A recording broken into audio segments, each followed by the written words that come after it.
Hello, everybody. In the Torah's introduction in Parshat Acharei to the laws of forbidden relations of Arayot, the Torah states, Et mishpatai ta'asu, vet chukotai tishmeru lalechet bahem, ani Hashem Elokechem. Follow my laws and be careful to keep my decrees, for I am God, your Lord. There are two phrases, two words that are used here. One is mishpatai, and the other is chukotai. Many of the Mefarshim base themselves on the Gemara in Masechet Yuma, that mishpatim are those laws that we would call rational. Actually, all of God's laws are rational. We may or may not understand, but there is rational thinking if only we are wise enough. But as human perception, mishpatim are those laws that even if they had not been given by Hashem in the Torah, we would come to observe them on our own by dint of human reasoning and logic.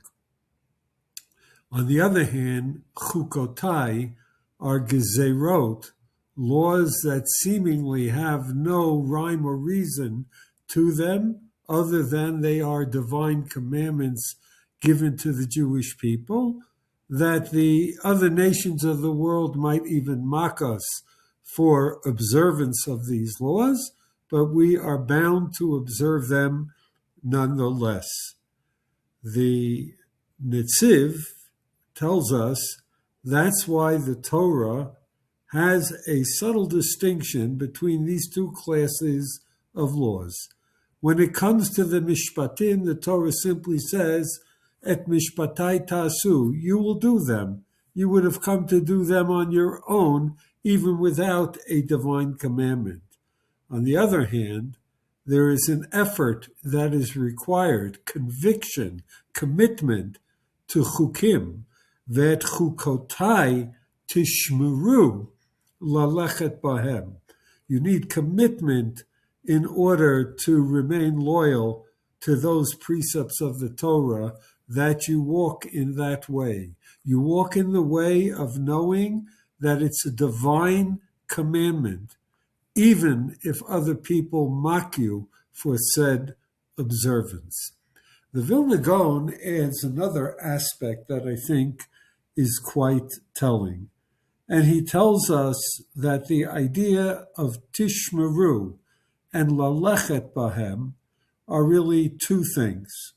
Tishmeru is study, is medrash.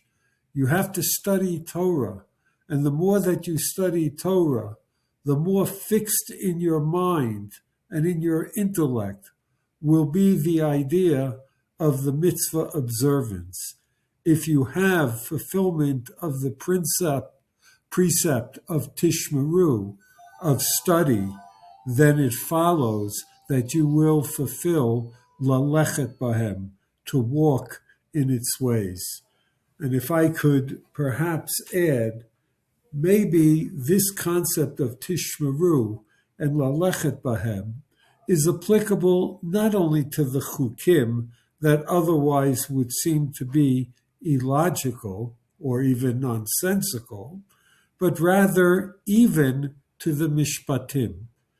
Yes, it could very well be that without God having given us the Torah, we would have come to observe what we now know to be the mishpatim.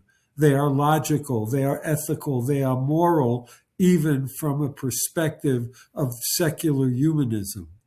However, the ultimate reason why we do any of God's commandments, whether they are otherwise logical and reasonable to the human mind or not, is because they are all gezerot of HaKadosh Baruch Hu.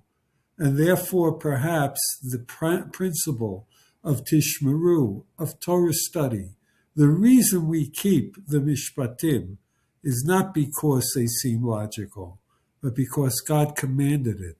And the more that we study the depth and richness of Torah, be they mishpatim or chukim, the more likely we are to remain steadfast in our commitment, lalechet bahem. to abide by these laws and to keep them as loyal servants of HaKadosh Baruch Hu. Shabbat Shalom.